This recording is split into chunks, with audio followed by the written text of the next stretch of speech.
Bismillahirrahmanirrahim. Assalamualaikum warahmatullahi wabarakatuh.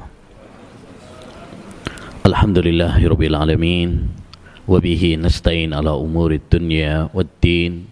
Wassalatu wassalamu ala asyrafil anbiya'i wal mursalin nabiyyina Muhammad wa ala alihi wa sahbihi ajmain wa man ihtada bihudah wattaba'a atharahu ila yaumiddin. Amma ba'd.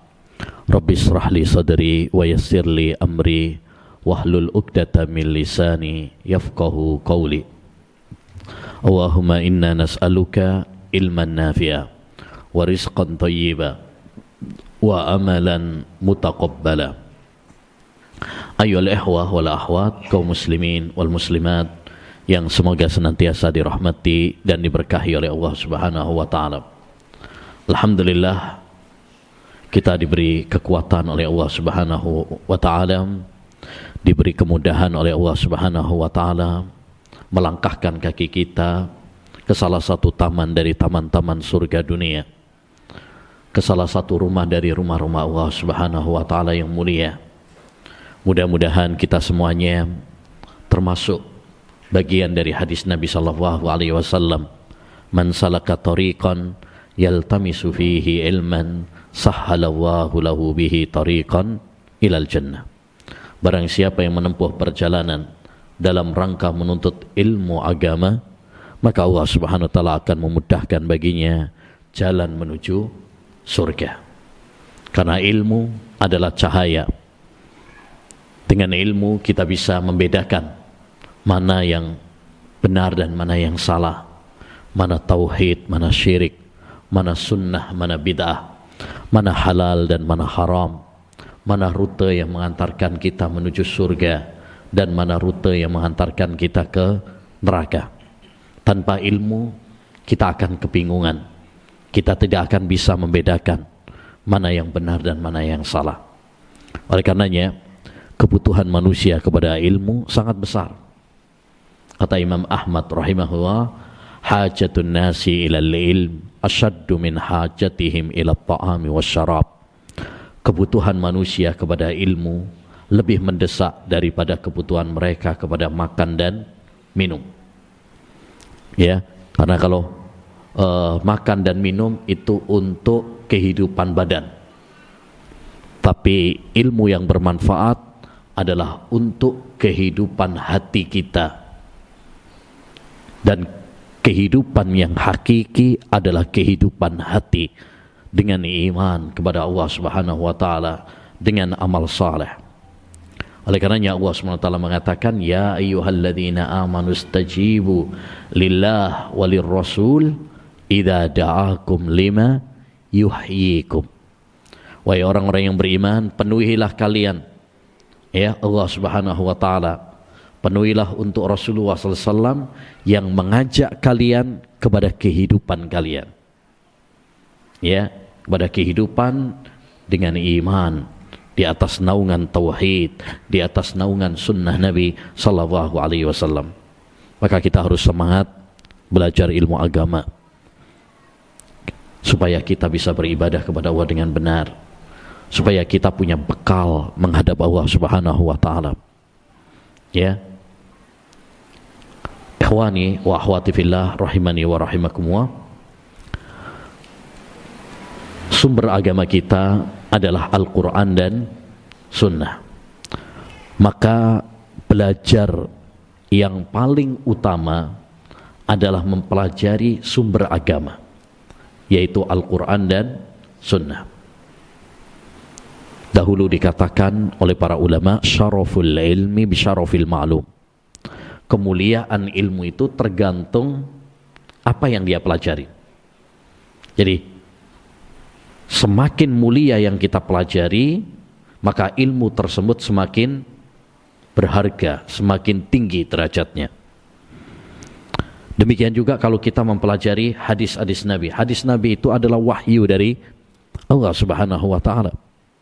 Dalam surat An-Najm ayat 3 dan 4 kata Allah, "Wa ma yantiqu 'anil hawa in huwa illa wahyu yuha." Tidaklah Rasulullah berbicara berdasarkan hawa nafsunya, tetapi Rasulullah itu berbicara berdasarkan wahyu dari Allah Subhanahu wa taala. Jadi ketika kita mempelajari hadis-hadis Nabi yang sahih, berarti kita sedang mempelajari wahyu dari Allah Subhanahu wa taala. Makanya Rasulullah SAW memberikan kabar gembira kepada siapapun di antara kita yang mau mempelajari hadis-hadis Nabi. Nabi pernah mendoakan, "Nadzarallahu imra'an sami'a maqalati fawa'aha wa addaha kama sami'aha." Semoga Allah mencerahkan wajah orang yang mendengar hadisku, kemudian dia memahaminya, menghafalnya, dan menyampaikan kepada orang lain apa yang dia dengar. Jadi Nabi mendoakan orang-orang yang mempelajari hadis. Ya, oleh karenanya Sufyan Ats-Tsauri pernah mengatakan, aku tidak mendapati seorang pun ahlul hadis kecuali aku lihat ada kecerahan di wajahnya berkat doa Nabi sallallahu alaihi wasallam. Dan di antara keutamaan kita belajar hadis, kita akan sering bersolawat kepada Nabi. Karena dengan kita membaca hadis-hadis Nabi, kita akan sering menyebut Nabi sallallahu alaihi wasallam, dan kita dianjurkan ketika disebutkan Nabi sallallahu alaihi wasallam untuk memperbanyak salawat untuknya.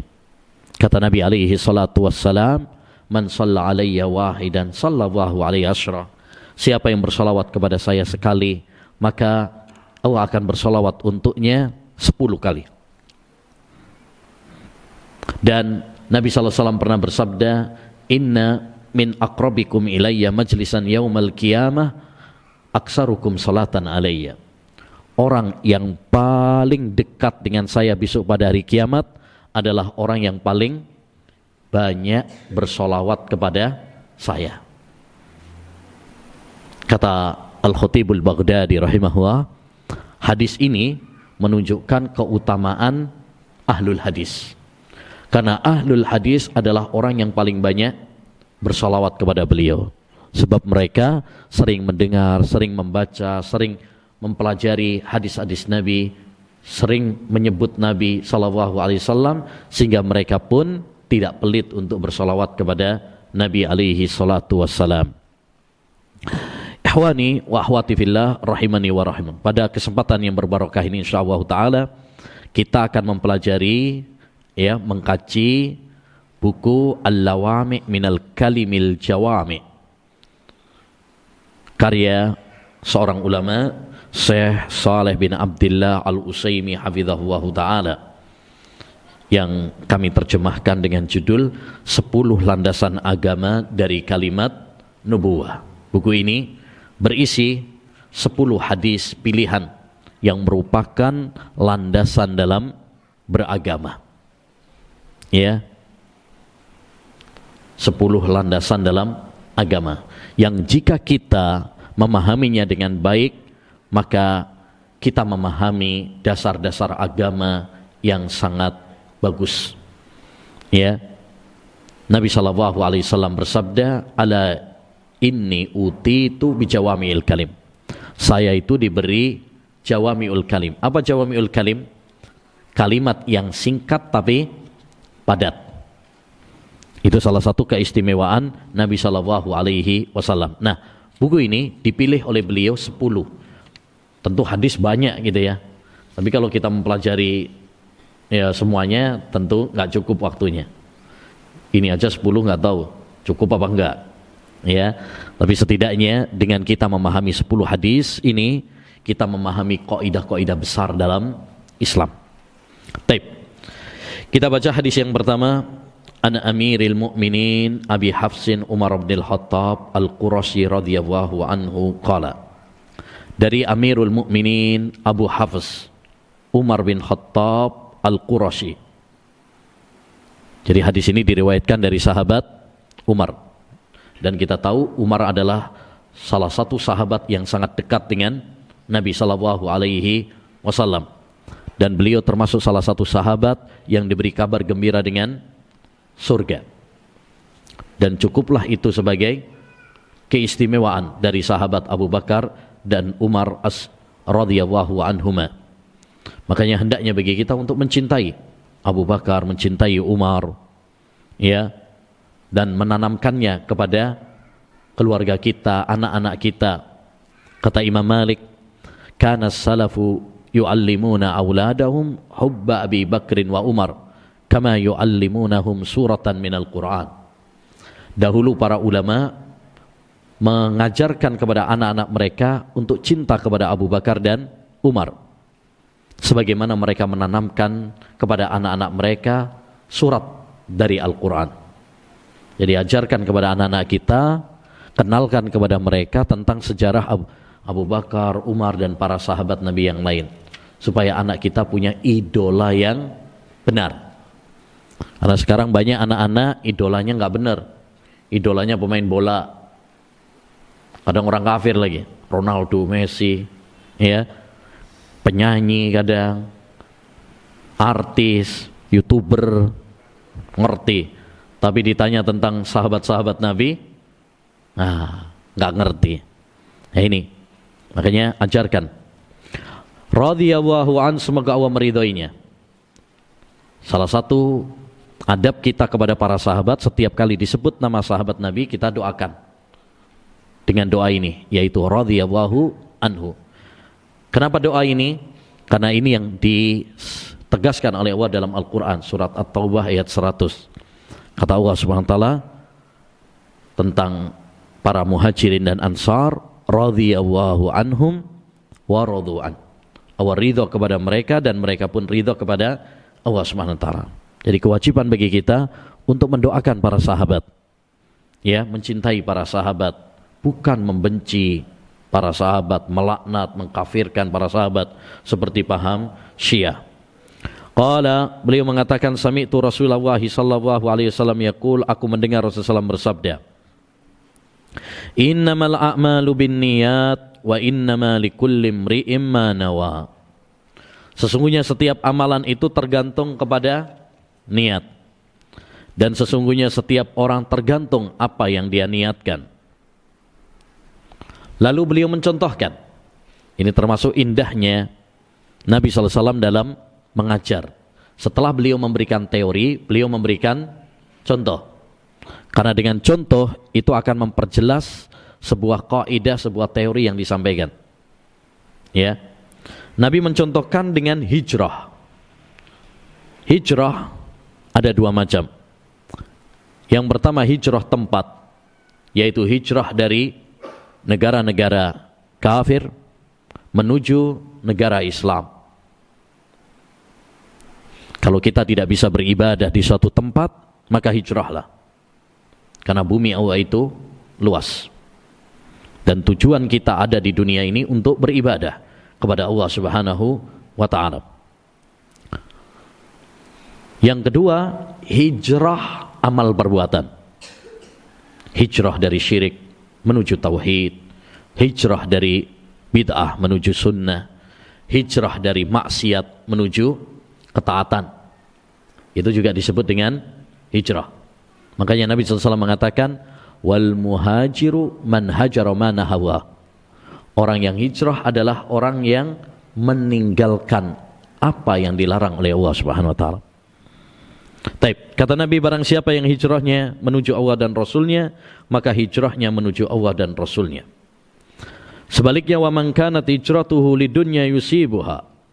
Barang siapa yang hijrahnya karena dunia yang ingin dia raih, awim ro'atin yang kihuha yatazawwajuha, atau wanita yang ingin dia nikahi, fahijratuhu ila ma hajara ilaihi, maka hijrahnya tergantung apa yang dia niatkan. Jadi hadis ini ayyuhal ikhwah memberikan kepada kita faedah penting, yaitu pentingnya niat. Pentingnya niat. Jadi hadis ini hadis yang sangat penting, yang menunjukkan kepada kita betapa pentingnya niat, karena dia menentukan amal perbuatan kita diterima oleh Allah atau tidak, sah atau tidak, semuanya tergantung kepada niat. Dan niat dibagi oleh para ulama menjadi dua. Niat itu dibagi oleh para ulama menjadi dua. Yang pertama, niat dalam beramal. Niat dalam beramal. Dan ini yang biasa dibahas oleh para ulama dalam fikih. Sehingga mereka mengatakan syarat sholat niat, syarat wudu niat, syarat puasa niat. Ya, tidak sah sholat tanpa niat, tidak sah puasa tanpa niat. Makanya orang gila kalau dia sholat diterima apa tidak? Sah apa tidak? Nggak sah, karena nggak ada niatnya. Anak kecil yang belum memayyiz, umur 2 tahun, 3 tahun, sholat misalkan, sah apa tidak? Nggak sah, karena belum ada niat. Karena belum ada niat. Jadi hadis ini menunjukkan kepada kita tentang pentingnya niat. Niat yang pertama adalah niat dalam beramal, yang dibahas oleh para ulama ahli fikih. Yang tujuannya ada dua. Tujuan dari niat dalam beramal ini ada dua. Satu, membedakan antara adat kebiasaan dengan ibadah. Membedakan antara adat kebiasaan dengan ibadah. Contoh, ada orang berwudu. Ada orang berwudu. Bisa jadi itu ibadah, bisa jadi tidak. Kapan itu bisa menjadi ibadah? Kalau dia niatnya ibadah. Ya, niatnya mau sholat, bersuci dari hadas, berarti itu ibadah. Baik. Kalau dia berwudu, tapi nggak ada niat untuk sholat, nggak ada niat untuk bersuci dari hadas, cuma untuk biar seger-seger aja. Ya, ibadah apa tidak? Nggak, biasa aja. Antum ngantuk misalkan, udah wudu, antum nggak ada tujuan untuk menghilangkan hadas, nggak ada untuk sholat, nggak ada, cuma biar ya seger aja, biar nggak ngantuk. Tapi dengan wudu berpahala apa tidak? Tidak, karena nggak ada niat untuk ibadah. Apa yang membedakan berarti? Yang membedakan adalah niat. Taib. Ada orang muter masjid ini 7 keliling. Ya, muterin, tawaf 7 putaran. Boleh apa tidak? Boleh apa tidak? Berarti tergantung pada niat. Kalau tujuannya olahraga, boleh. Kalau tujuannya cari HP-nya yang hilang, boleh. Tapi kalau tujuannya tawaf, menganggap ini keramat sama seperti Ka'bah, ya boleh apa tidak?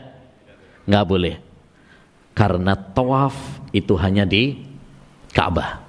Wal yattawafu bil baitil atiq. Baik. Ada seorang suami mengatakan kepada istrinya, pulanglah ke rumah orang tuamu. Itu jatuh cerai apa tidak? Nah? Iya, tidak, iya, tidak. Yang benar? Tergantung niatnya. Kalau dia meniatkan cerai, itu jatuh cerai. Jatuh talak. Ya. Tapi kalau dia tidak ada niat untuk menceraikan, ya, maka tidak jatuh cerai. Berarti tergantung kepada niat. Kalau seorang suami manggil istrinya Dek, kalau orang Jawa biasanya manggilnya Dek, atau yang sudah ngaji biasanya manggilnya Umi. Umi. Ya. Ya. Umi itu artinya apa? Ibu. Emang istrinya adalah ibunya? Enggak. Emang istrinya adalah adiknya? Enggak. Nah, boleh apa tidak? Tergantung niat. Apakah itu zihar? Tergantung kepada niat. Kalau dia niatnya adalah mengharamkan istrinya, seperti haram, ya, ibunya, adiknya, haram untuk dinikahi, haram untuk berhubungan badan dengannya, maka itu zihar.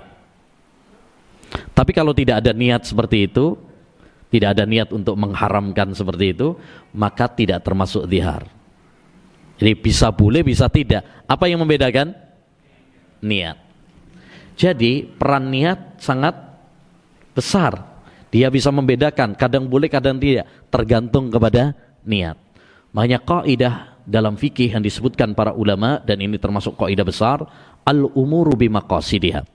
Segala sesuatu itu tergantung kepada niatnya, tergantung kepada tujuannya. Ini yang pertama. Niat yang fungsi yang kedua adalah membedakan antara satu ibadah dengan ibadah yang lain. Membedakan antara satu ibadah dengan ibadah yang lainnya. Contoh, antum masuk masjid, kemudian sholat 2 rakaat.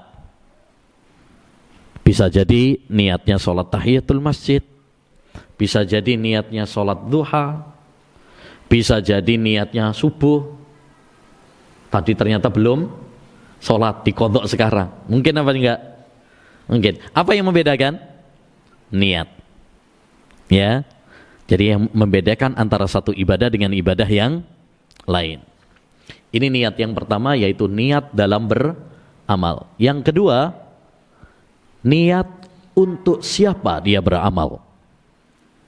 Untuk siapa dia beramal. Ini yang disebut oleh para ulama dengan ikhlas. Ikhlas. Dan ikhlas, ayyuhal ikhwah, adalah syarat diterimanya amal ibadah kita. Di mana kita tidak diterima amal ibadah kita kalau niat kita tidak murni hanya untuk Allah semata. Makanya syarat diterimanya amal itu ada 2. Yang pertama, ikhlas lillahi jalla wa'ala, dan yang kedua adalah ittiba. Allah subhanahu wa ta'ala berfirman, liyabluwakum ayyukum ahsanu amalah. Allah menguji kalian siapa yang paling baik, bukan paling banyak, tapi paling baik amalnya. Dan yang paling baik itu, kata Fudail bin Iyad, yaitu yang paling ikhlas dan paling sesuai dengan tuntunan Rasulullah sallallahu alaihi wasallam. Jadi, ayyuhal ikhwah, hadis ini menganjurkan kepada kita juga untuk apa? Mengikhlaskan niat kita karena Allah Subhanahu wa taala. Kalau salat hanya untuk Allah, puasa karena Allah. Dan inilah tauhid yang dibahas oleh para ulama tauhid. Inilah ikhlas yang dibahas oleh para ulama tazkiyatun nufus. Di mana dalam beribadah hendaknya bagi kita semata-mata memperuntukkannya hanya untuk Allah Subhanahu wa taala semata. Jangan ada kotoran riya, sum'ah dan lain sebagainya. Dan ini berat, bukan perkara yang mudah, ikhlas itu. Sampai seorang ulama pernah mengatakan, inna a'malakum qalilah fa ahlisu fi hadzal qalil. Amal kalian itu sedikit, ikhlaskan. Jangan udah dikit enggak ikhlas lagi. Ya. Ma'alastu syai'an asyadda alayya min niyati. Kata para ulama juga, tidak ada yang paling berat bagi saya daripada niat. Setiap kali aku tutup pintu riya, dia muncul dari lubang yang lain. Maka hendaknya bagi kita untuk berusaha mengikhlaskan niat kita. Bagaimana caranya? 1, banyak berdoa kepada Allah supaya kita diberi keikhlasan. Ya. Allahumma inni a'udzubika an usyrika bika. Ya Allah, ya, aku berlindung kepadamu dari menyekutukanmu. Minta sama Allah SWT agar amal ibadah kita ikhlas. Yang kedua, hendaknya bagi kita berusaha menyembunyikan amal perbuatan kita. Menyembunyikan amal perbuatan kita. Enggak usah suka pamer. Kata Zubair bin Awam, seorang sahabat Nabi, man istata'a minkum an takuna lahu khabi'atun min amalin salih falyaf'al. Siapa di antara kalian yang bisa memiliki amal soleh yang rahasia tersembunyi, lakukanlah. Jadi kalau kita bisa untuk merahasiakan amal perbuatan kita, itu lebih baik sebagaimana kita merahasiakan dosa-dosa kita. Baik, berikutnya Hadis yang kedua, An Umar bin Al-Khattab radhiyallahu anhu qala, dari Umar bin Khattab semoga Allah meridainya, beliau mengatakan, bainama nahnu inda Rasulillah sallallahu alaihi wasallam dzata yaumin, suatu saat kami duduk-duduk bersama Rasulullah sallallahu alaihi wasallam. Jadi duduk-duduk bersama teman, boleh apa tidak? Boleh, Rasulullah juga duduk-duduk. Cuma duduk-duduknya ngobrolin yang bermanfaat. Seperti Rasulullah duduk-duduk dengan para sahabat. Tapi yang beliau obrolkan adalah tentang keimanan. Bukan ghibah, bukan namimah, bukan ucapan-ucapan dusta, kotor dan sebagainya. Jadi kita boleh duduk-duduk, ya, karena manusia itu makhluk sosial, butuh bersahabat, bersosial, bermasyarakat, ya. Jangan kuper, kurang pergaulan. Tapi ingat, kita nggak boleh kuper, tapi juga nggak boleh koper. Jangan kurang pergaulan, ya, kuper, ngumpet aja di rumah, tapi juga jangan koper, korban pergaulan. Ya, terlalu bebas, liberal dalam bergaul supaya dianggap anak gaul. Akhirnya semua yang dilakukan oleh masyarakatnya oke, padahal itu bertentangan dengan syariat misalkan. Jangan. Jadi kita silahkan bergaul, tapi tetap dalam koridor syariat. Ittala alaina rajulun shadidu bayadis siyab, sadidu sawadis syar, la yura alaihi atharus safar, wa la ya'rifuhu minna ahad, hatta jalasa ila nabiyyi sallallahu alaihi wasallam. Kemudian tiba-tiba datanglah kepada kami seorang laki-laki yang putih bajunya, hitam rambutnya, tidak terlihat darinya tanda-tanda safar, dan tidak ada seorang pun di antara kami yang mengenalnya. Sehingga dia pun duduk kepada Nabi sallallahu alaihi wasallam, ya, dan dia menempelkan lututnya kepada lutut Nabi dan meletakkan kedua tangannya di atas pahanya. Yang nanti kita ketahui orang tersebut siapa? Jibril. Di sini terdapat faedah-faedah penting tentang adab-adab dalam majelis ilmu. Jadi Jibril ingin mengajarkan kepada kita tentang bagaimana etika adab seorang ketika dalam majelis ilmu.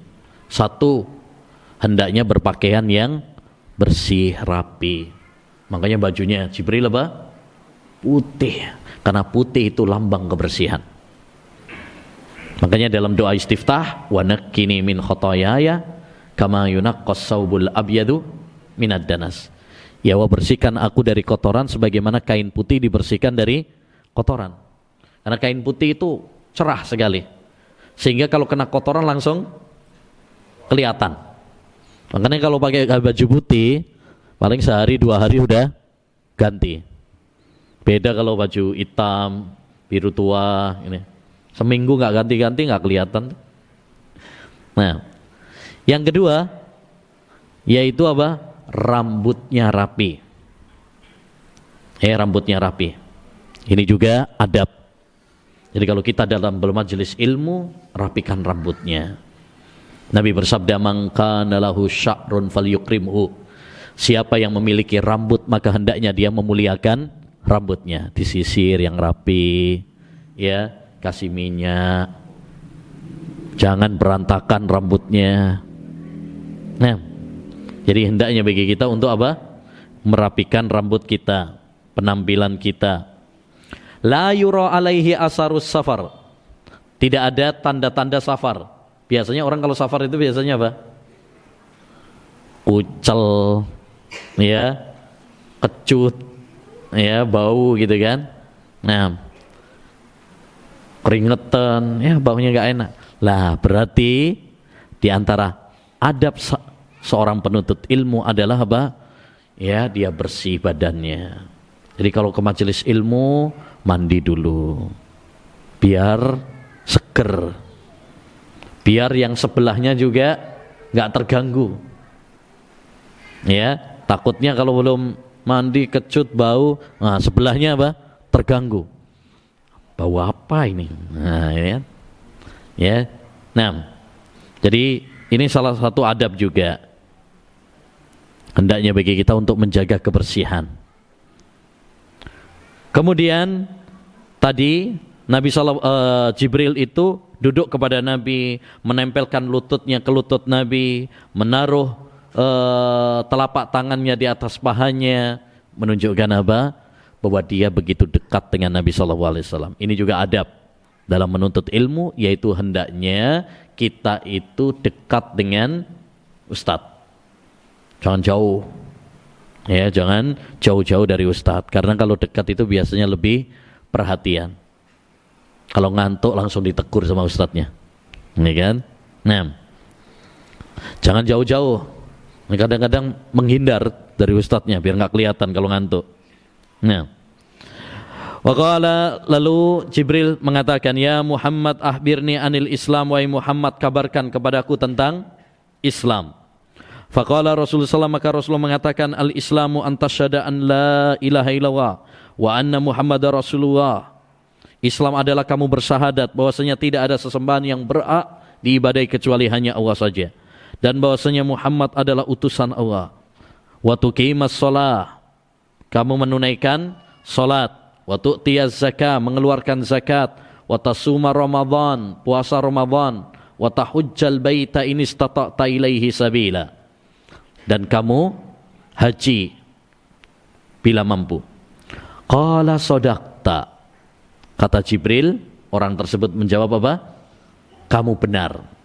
Fa'ajibna lahu yas'aluhu wa yusaddiquh, kami heran, nanya kok membenarkan. Berarti dia sudah tahu. Ya, kayak seorang ustadz nanya, terus dia bilang apa? Wah, bagus, jawabannya benar. Berarti dia sudah tahu. Ya, kalau nggak tahu kan apa? Oh gitu, manggut-manggut. Nah itu biasanya kalau nggak tahu. Tapi ini ternyata sudah, seakan-akan sudah tahu. Qala fa akhbirni anil iman, kabarkan kepadaku tentang iman. Qala an tu'mina billahi wa malaikatihi wa kutubihi wa rusulihi wal yaumil akhir wa tu'mina bil qadari khairihi wa syarrihi. Kamu beriman kepada Allah, beriman kepada malaikat-malaikatnya, beriman kepada kitab-kitabnya, beriman kepada rasul-rasulnya, beriman kepada hari akhir, dan beriman kepada takdir yang baik maupun yang buruk. Di sini kita perhatikan jawaban Nabi ketika ditanya tentang Islam berbeda ketika beliau ditanya tentang iman. Maka ini menunjukkan kepada kita bahwa Islam dan iman apabila disebut dua-duanya maka beda. Ada perbedaan. Apa bedanya? Kalau Islam itu untuk amalan-amalan yang zahir, yang nampak. Seperti sholat, puasa, zakat, haji, itu kan nampak. Sedangkan iman itu untuk amalan-amalan yang batin, tidak terlihat. Iman kepada Allah enggak terlihat. Ya, enggak kelihatan. Iman kepada malaikat enggak kelihatan. Ya. Itu bedanya antara Islam dan iman. Jika disebut dua-duanya. Tapi kalau disebut salah satunya saja, Islam saja atau iman saja, maka mencakup yang lain. Kalau disebut Islam mencakup iman. Kalau disebut iman mencakup Islam. Kalau disebut dua-duanya, Islam beda dengan iman. Sama seperti lafadz fakir dan miskin. Kalau disebut fakir mencakup miskin. Kalau disebut miskin mencakup fakir.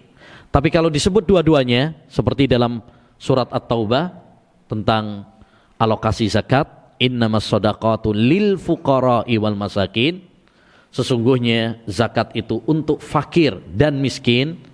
Disebut dua-duanya, berarti fakir lebih parah daripada miskin. Beda. Fakir itu lebih parah. Lebih parah itu bagaimana? Satu, kalau dia nggak punya pekerjaan. Dua, dia punya pekerjaan tapi penghasilannya kurang dari separuh kebutuhannya. Misalkan, kalau dia kebutuhannya 100.000. Dia kerja tapi nggak nyampe 50.000.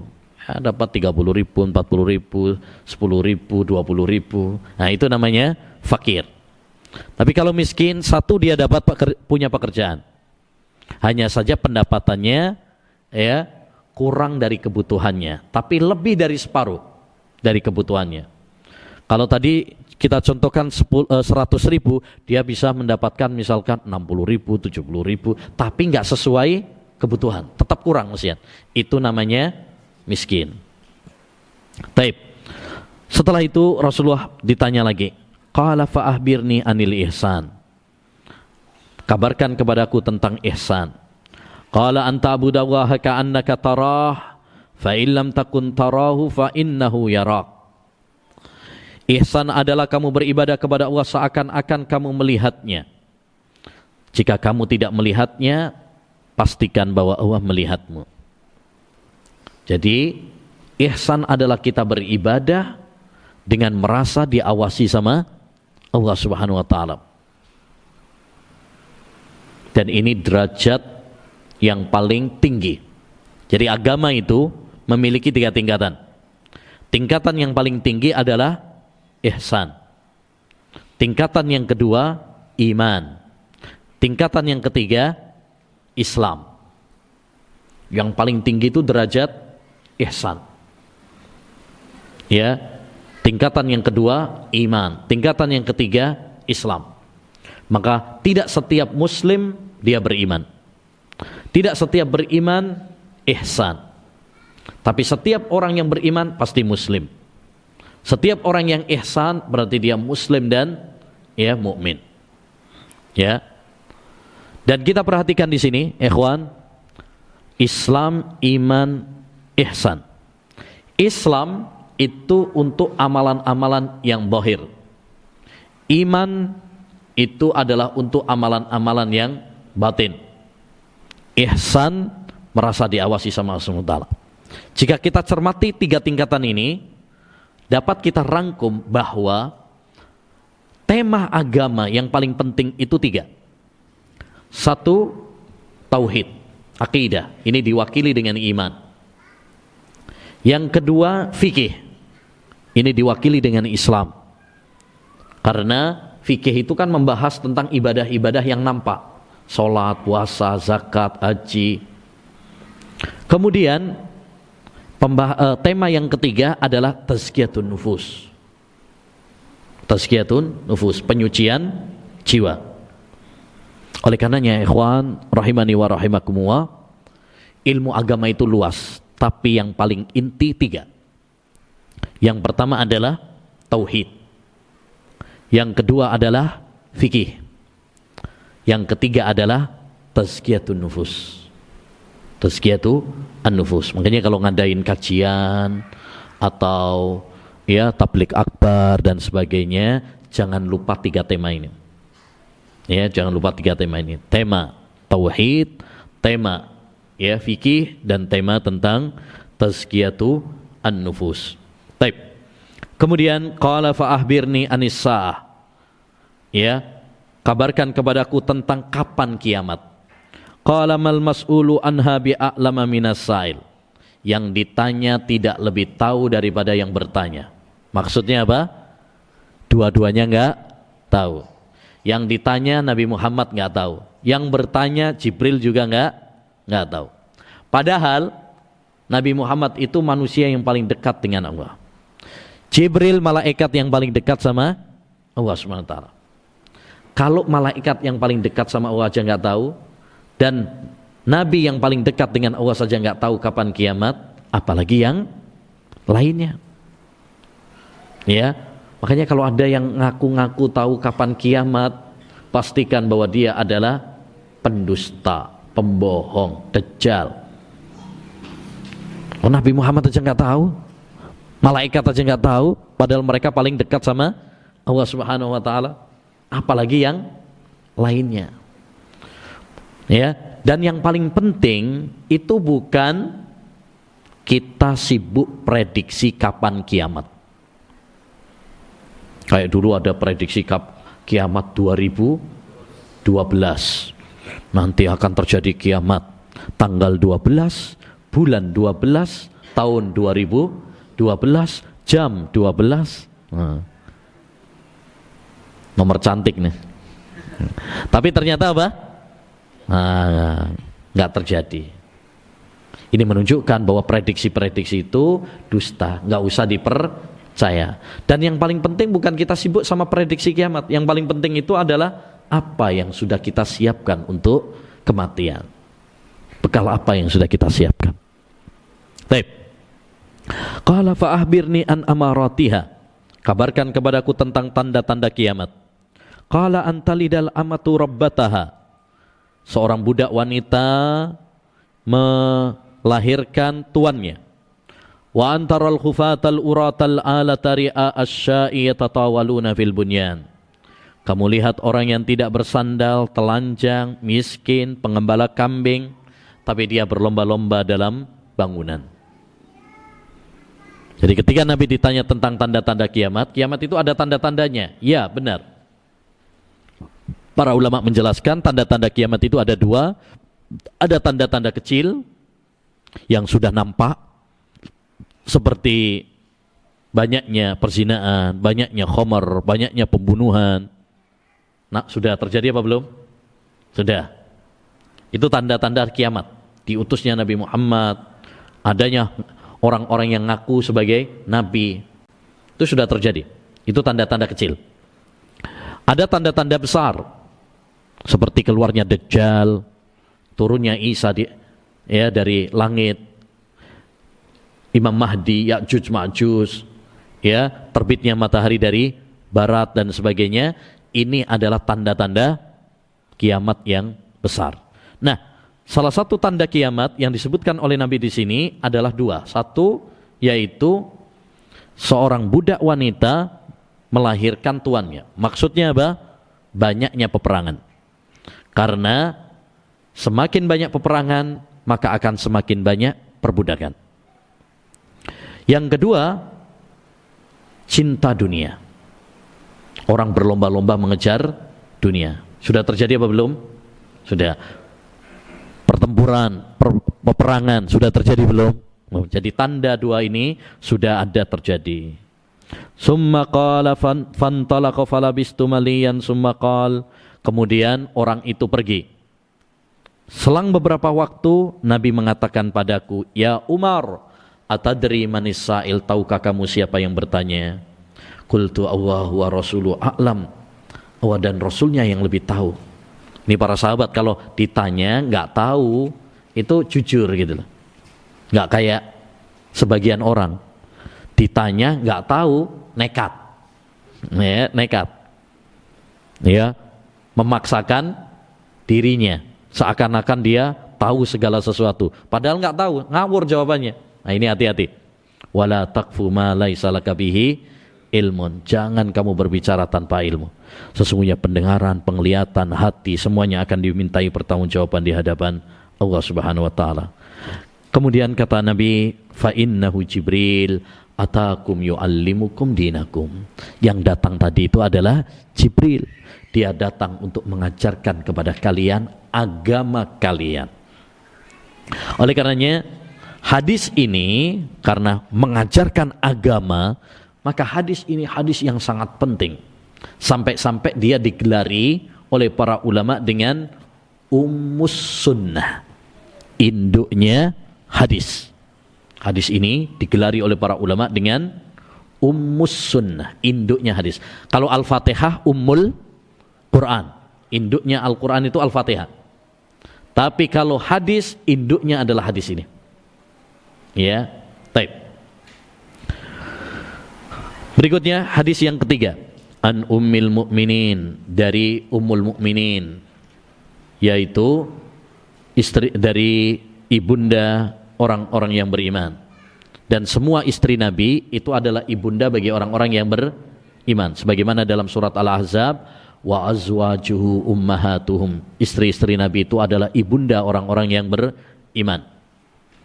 Ya, kalau ada yang enggak mengakui istri Nabi sebagai ibunda orang yang beriman, berarti dia enggak beriman. Karena istri-istri Nabi itu hanya ibunda bagi orang-orang yang beriman. Ya, kayak orang-orang Syiah, dia nggak mengakui Aisyah sebagai ibunda mereka. Ya, mereka nggak mengakui Aisyah. Hal ini pernah ditanyakan kepada Aisyah, wahai ibunda, ada sebagian kaum mereka mengatakan kami nggak mengakui Aisyah ibunda kami. Kata Aisyah, iya benar, karena saya hanya ibunda bagi orang yang beriman. Itu Ummi Abdillah, ibunya Abdullah. Ini namanya kunyah. Kunyah adalah nama yang didahului dengan Abu atau didahului dengan Ummu. Abu kalau laki-laki, ya, Ummu kalau perempuan. Abu Abdillah misalkan, ya, itu kunyah laki-laki. Ummu Abdillah itu kunyah perempuan.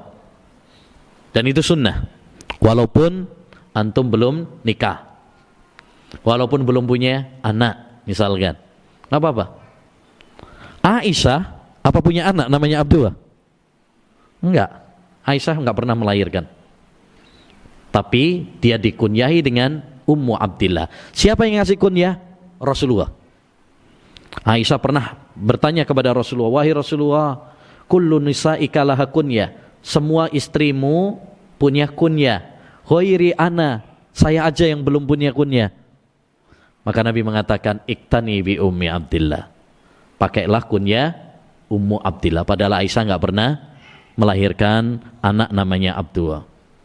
Aisyah binti Abi Bakr Al-Qurasyiyah. Aisyah, ini istrinya Nabi yang paling dicintai oleh Nabi, putri sahabat orang yang paling dicintai oleh Nabi juga, yaitu Abu Bakar As-Siddiq. Rasulullah pernah ditanya, man ahabbun nasi ilaik, wahai Rasul, siapa manusia yang paling kamu cintai? Apa jawaban Nabi? Aisyah. Qala wa minar rijal, kalau laki-laki siapa wahai Nabi? Abuha, ayahnya. Maka kalau ada yang mencela Abu Bakar, ada yang mencela siapa? Aisyah, nah ini gawat.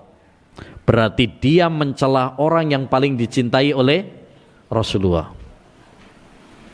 Ya, ya kasihan ya orang-orang Syiah, orang-orang Rafidhah yang begitu benci kepada Abu Bakar, Umar, bahkan mereka melakukan, ya, pelecehan kepada ayat-ayat Al-Quran, menafsirkan semau hawa nafsu mereka. Masa mereka mengatakan tabbat yada Abi Lahab, celaka kedua tangan Abu Lahab, maksudnya Abu Bakar dan Umar. Ya, kedua tangan Abu Lahab katanya maksudnya adalah Abu Bakar dan Umar. Dari mana itu? Inna Allaha ya'murukum an tadbahu baqarah. Perkataan Nabi Musa kepada Bani Israel, Allah memerintahkan kepada kalian untuk nyembelih sapi. Kata mereka maksudnya adalah Aisyah. Ini namanya mempermainkan ayat-ayat Al-Quran. Ini bukan penafsiran. Ini namanya mempermainkan dan melecehkan Al-Quran. Ya. Taib. Aisyah radhiyallahu anha, semoga Allah meridhoinya, beliau mengatakan qala Rasulullah sallallahu alaihi wasallam, Rasulullah bersabda, man ahdasa fi amrina hadza ma laysa minhu fa huwa raddun. Barang siapa yang mengada-ngada sesuatu yang baru dalam agama padahal bukan, ya, dari agama, tidak ada tuntunannya dalam agama, maka amalan tersebut tertolak. Riwayat Bukhari dan Muslim. Dalam riwayat Muslim, man amila amalan laisa alaihi amruna fahuwa raddun. Siapa yang mengamalkan suatu amalan yang tidak ada contohnya dari kami, maka amalan tersebut tertolak. Hadis ini hadis yang penting. Kalau hadis yang pertama itu untuk timbangan amalan-amalan yang batin, yang enggak kelihatan. Itu syarat diterimanya amal yang pertama, yaitu apa? Niat. Kalau hadis ini, hadis yang ketiga, hadis Aisyah, ini untuk timbangan amalan-amal yang zahir, yang nampak.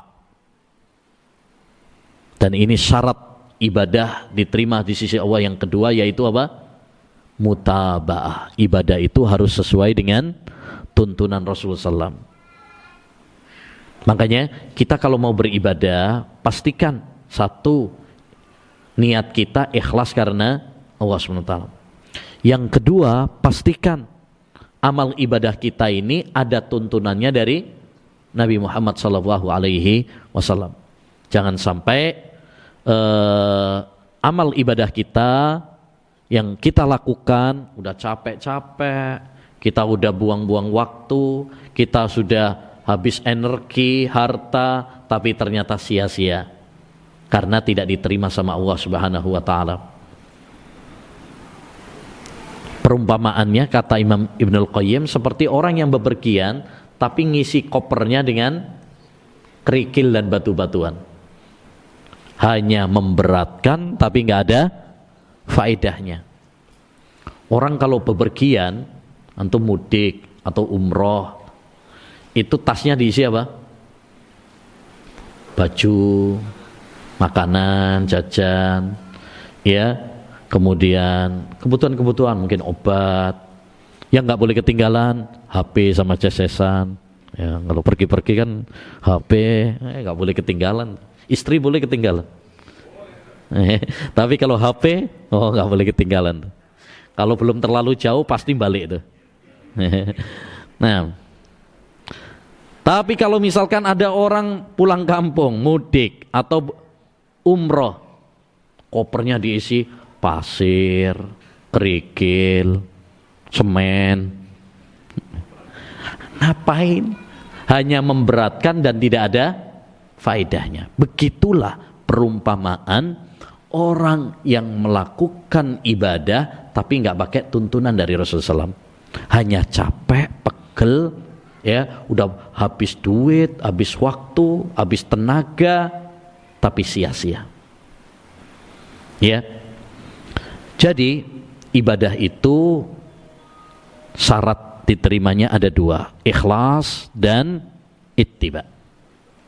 Dan hadis ini memberikan kepada kita faedah penting juga, yaitu apa? Hukum, ini kaidah penting. Hukum asal masalah ibadah adalah haram sampai ada dalil yang mensyariatkannya. Hukum asal masalah ibadah itu terlarang, haram sampai ada dalil yang mensyariatkannya. Berbeda dengan masalah dunia. Kalau masalah dunia, hukum asalnya boleh, halal sampai ada dalil yang melarang. Camkan kaidah ini baik-baik. Nabi SAW bersabda dalam riwayat Ibnu Hibban, "Idza kana syai'un min amri dunyakum fasya'nukum." Kalau urusan dunia terserah kalian. Wa in kana min amri dinikum fa ilayya. Tapi kalau untuk urusan ibadah, agama, maka harus mengikuti saya. Nah, jadi ya, hukum asal masalah ibadah itu apa? Haram, nggak boleh. Sampai ada dalil. Jadi kalau dalam masalah ibadah itu jangan tanya mana larangannya, tapi tanya mana dalilnya. Sekarang kalau ada orang misalkan sholat duhur misalkan dengan sengaja 10 rakaat, jangan tanya mana larangannya. Emang ada larangannya sholat duhur 10 rakaat? Ya kan? Jangan kalian sholat duhur 10 rakaat. Emang ada? Nggak ada. Tapi yang kita tanyakan mana dalilnya bahwa sholat duhur itu apa? Ya 10 rakaat. Itu yang kita tuntut. Berbeda dengan masalah dunia. Kalau yang masalah dunia, nah, yang ditanya adalah mana larangannya. Ada orang minum kopi, terus ada yang bilang, oh haram, gak boleh. Nah, berarti yang kita tanya mana dalil yang melarangnya. Karena hukum asal masalah dunia termasuk yaitu masalah makanan adalah apa? Boleh. Siapa yang melarang dialah yang dituntut untuk mendatangkan dalil. Ya, jadi ini bedakan ya antara dua permasalahan. Masalah-masalah ibadah, masalah-masalah agama, hukum asalnya nggak boleh sampai ada dalil yang melarang. Tapi masalah-masalah dunia, baik itu makanan, pekerjaan, pakaian, penemuan-penemuan modern, hukum asalnya adalah boleh. Maka dari sini dapat kita ketahui kesalahan sebagian orang. ini dikit-dikit bid'ah, berarti nggak usah naik pesawat, nggak usah naik mobil, nggak usah naik sepeda motor, nggak usah pakai HP, nggak usah pakai laptop, naik onta aja sana. Nah, ini orang nggak ngerti ya makna bid'ah yang sesungguhnya. Bid'ah yang dilarang oleh Nabi itu maksudnya adalah masalah agama. Ya, nah karena ibadah berdasarkan dalil bukan berdasarkan perasaan. Ya, jangan bilang yang penting niatnya baik. Nah, jangan, nggak cukup niat yang baik, harus sesuai dengan tuntunan Rasulullah. Contoh misalkan ada orang saat Idul Adha niatnya ikhlas lillahi ta'ala, tapi dia kurbannya ayam, bebek, ikhlas lillahi ta'ala, diterima apa tidak? Enggak, walaupun ikhlas lillahi ta'ala, karena enggak ada tuntunannya. Apalagi kalau korban perasaan, malah enggak ada tuntunannya dari Nabi SAW. Dah, saya korban perasaan aja dah. Ya. Nah, karena yang ada dalilnya itu korban itu adalah ya kambing, sapi dan unta. Nah, baik, yang keempat, hadis yang keempat, an Abi Abdillah An-Nu'man bin Bashir radhiyallahu anhuma qala, dari Abu Abdillah Nu'man bin Bashir, semoga Allah meridhai keduanya. Kenapa keduanya? Karena dua-duanya sahabat, anaknya sahabat, bapaknya juga sahabat. Masya Allah ini ya. Ya, ini nikmat nih kalau anaknya beriman, bapaknya juga beriman. Bahkan ada sebagian sahabat itu, siapa yang tahu? Seorang sahabat, dia sahabat, bapaknya sahabat, kakeknya sahabat. Setelah kakek apa? Buyutnya sahabat. Sahabat siapa dia? Dia sahabat, bapaknya sahabat, bapak ibunya sahabat, ya. Kemudian kakeknya juga sahabat, buyutnya juga sahabat. Hah? Siapa? Abdullah bin Zubair. Masya Allah, tumben pinter antum. Masya Allah. Tempat tadi ya. Nah, Abdullah bin Zubair. Abdullah bin Zubair itu putra dari Zubair. Zubair sahabat. Ya. Kakeknya dia Abu Bakar As-Siddiq, karena Abdullah bin Zubair itu Zubair itu nikah sama Asma. Nikah sama Asma. Asma itu saudarinya Aisyah, anak dari Abu Bakar As-Siddiq.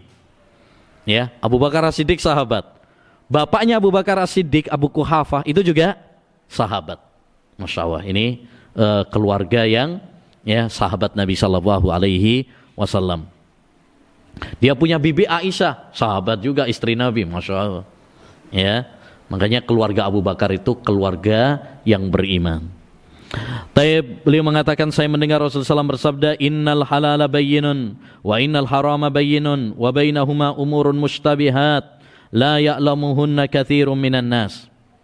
Yang halal itu jelas, yang haram itu jelas, dan antara halal dan haram ada ya perkara yang syubhat, yang samar, yang tidak diketahui oleh banyak orang. Jadi Nabi membagi perkara itu ada 3. Yang pertama, ada masalah-masalah yang jelas-jelas halal. Jelas-jelas halal. Nasi halal apa tidak? Halal, udah jelas itu, nggak ada perbedaan. Ya, kalau ada yang bilang haram, wah, nanti dikeprek sama orang Indonesia. Ya, karena semua orang Indonesia makanannya nasi. Nah, yang kedua, ada masalah yang jelas-jelas haram. Zina jelas haram. Ya, mencuri jelas haram. Minum khamr jelas haram. Ya. Tidak ada perselisihan di kalangan para ulama. Sudah jelas. Tapi yang ketiga, ada masalah-masalah yang masih apa? Samar. Nggak jelas antara halal dan haram. Ya. Dan itu bisa disebabkan satu, karena masalah tersebut baru muncul. Biasanya perkara-perkara yang baru muncul itu biasanya masih samar hukumnya. Antum tahu nggak, pertama kali muncul kopi itu terjadi pro kontra. Ada yang mengharamkan, ada yang membolehkan. Ya, masing-masing menulis buku. Yang satu menulis buku tentang halalnya kopi. Yang satu menulis buku tentang haramnya kopi. Ya, yang menghalalkan karena hukum asal masalah makanan dan minuman adalah halal. Yang mengharamkan dulu berargumen karena kopi itu memabukkan, bikin kecanduan. Ya. Nah, sehingga masuk dalam kategori kullu muskirin khamrun. Setiap yang memabukkan itu adalah khamr. Ada yang mengharamkan awal-awal. Antum tahu enggak, mikrofon pertama kali muncul itu ada yang bilang haram. Ada yang bilang haram, bid'ah, buatan orang-orang kafir dan sebagainya. Ya. Antum tahu enggak, radio pertama kali muncul itu ada yang bilang haram karena sihir. Mosok radio bisa ngomong gitu ya, nggak ada orangnya, kok bisa ngomong sendiri. Ya. Sesuatu yang pertama kali muncul biasanya begitu. Masih ingat nggak, pertama kali muncul Facebook terjadi pro kontra. Ada yang menghalalkan, ada yang mengharamkan. Sekarang yang dulu mengharamkan pakai Facebook cuma. Nah, jadi biasa pertama kali muncul itu terjadi pro kontra. Rokok pertama kali muncul ada yang membolehkan. Di antaranya Imam Asy-Syaukani rahimahullahu taala. Ya. Nah, jadi sesuatu yang pertama kali muncul biasanya terjadi pro kontra, masih syubhat, masih samar. Begitu juga kalau masalah itu masalah yang diperselisihkan secara kuat. Sehingga terkadang sebagian orang masih samar, ini halal atau haram. Saya ambil contoh. Daging buaya halal apa enggak? Ya, di Kalimantan itu ada sate buaya. Dari buaya. Boleh apa tidak? Itu terjadi perselisihan kalangan para ulama. Sebagian para ulama mengatakan halal. Karena itu binatang air, binatang laut, dan semua binatang laut adalah halal. Sebagian para ulama mengatakan haram. Karena itu termasuk binatang buas. Manusia aja bisa dimakan sama dia. Nah, ya, dan masing-masing memiliki argumen yang cukup kuat. Nah, sehingga terkadang sebagian orang apa? Masih bingung. Aduh, ini halal apa haram? Ini halal apa haram? Nah, itu masuk kategori apa? Syubhat, salah satunya. Baik. Bagi sebagian orang. Apa saran Nabi ketika kita mendapati perkara yang syubhat? Famanittaqas syubhat faqad istabra'a li dinihi wa irdih. Wa man waqa'a fis syubhat waqa'a fil haram. Barang siapa yang menjauhi perkara syubhat, maka maka dia telah menjaga agamanya dan kehormatannya. Ya. Di sini Nabi menganjurkan kepada kita untuk wara'. Apa wara' itu? Hati-hati. Ambil sikap kehati-hatian, itu lebih selamat. Jadi kalau antum masih bimbang mau makan sate buaya halal apa haram, bimbang masihan, ya, selamatnya apa? Nggak usah. Masih banyak sate yang lainnya yang lebih enak, ya, lebih jelas, ya kan? Masih banyak kambing, banyak, ya, sate kelinci ada, sate ayam ada, ya. Nah, yang udah jelas-jelas itu lebih selamat. Itu namanya wara'. Itu namanya wara'. Taib. Wa man waqa'a fi syubhat waqa'a fil haram. Barang siapa yang terjatuh dalam syubhat, lambat laun dia akan terjatuh dalam perbuatan haram. Jadi Nabi mengingatkan kepada kita jangan menggampangkan. masalah-masalah syubhat. Karena kalau kita menggampangkan masalah syubhat, lambat laun kita nanti akan terjerumus dalam yang haram. Ini diambil dalil oleh para ulama kaidah penting. Apa kaidahnya? Kaidah saddud dzari'ah. Apa saddud dzari'ah itu? Membendung segala hal yang menjerumuskan kita kepada keharaman. Jadi di antara kaidah dalam syariat Islam itu, kalau Allah mengharamkan sesuatu, Allah haramkan juga apa? Sarananya. Maka sarananya ini harus ditutup rapat-rapat juga. Allah haramkan misalkan zina, berarti semua sarana yang mengantarkan kita kepada perzinaan harus dijauhi, harus ditutup. Makanya Islam melarang kita berdua-duaan dengan wanita yang bukan mahram. Kenapa? Karena kalau orang meremehkan berdua-duaan dengan wanita yang bukan mahram, akhirnya lambat laun terjerumus di dalam perzinaan. Mungkin awalnya cuma pacaran, malam mingguan, ya, cari tempat yang remang-remang. Habis itu yang ketiganya adalah setan yang akan mengajak kepada perzinaan. Awalnya chattingan, kenalan, ya, pura-pura nyasar, ya. Lambat laun pengen ketemuan dan seterusnya. Maka kita harus paham kaidah ini, yaitu apa? Kaidah saddu dzari'ah, membendung segala hal yang menjerumuskan kita kepada keharaman. Islam melarang pembunuhan, maka segala hal yang mengantarkan kita kepada pembunuhan nggak boleh. Makanya kita dilarang saling bermusuhan, saling benci, saling iri hati. Karena itu bisa mengantarkan kita kepada pembunuhan. Ya, kita dianjurkan untuk mengerem emosi, amarah. Karena orang biasanya kalau nggak bisa mengerem emosi, ya, bisa pada taraf kepada pembunuhan. Islam melarang kita minum khamr. Makanya kita nggak boleh minum khamr walaupun cuma nyicipi. Dikit aja nggak boleh. Kenapa? Karena kalau diperbolehkan nyicipi, lambat laun ketagihan. Orang itu segala sesuatunya berawal dari nyoba-nyoba.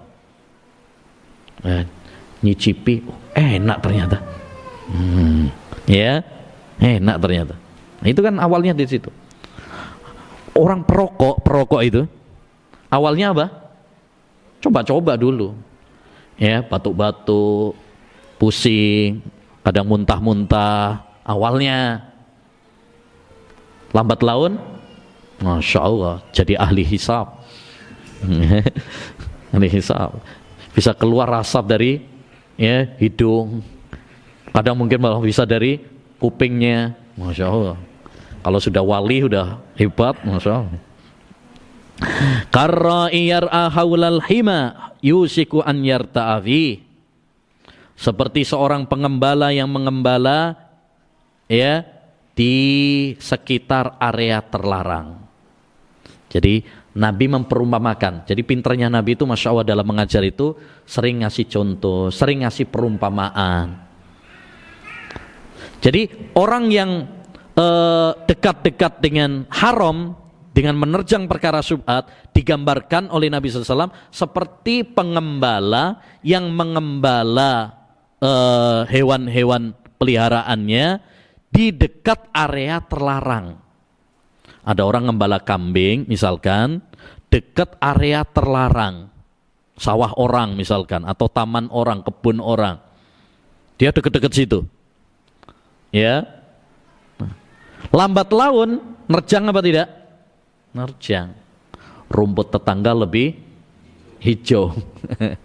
Ya, rumput tetangga lebih hijau. Wah, ternyata kebunnya di situ rumputnya menggoda, lebih hijau, masih seger-seger. Yang namanya kambing, ya, nerjang.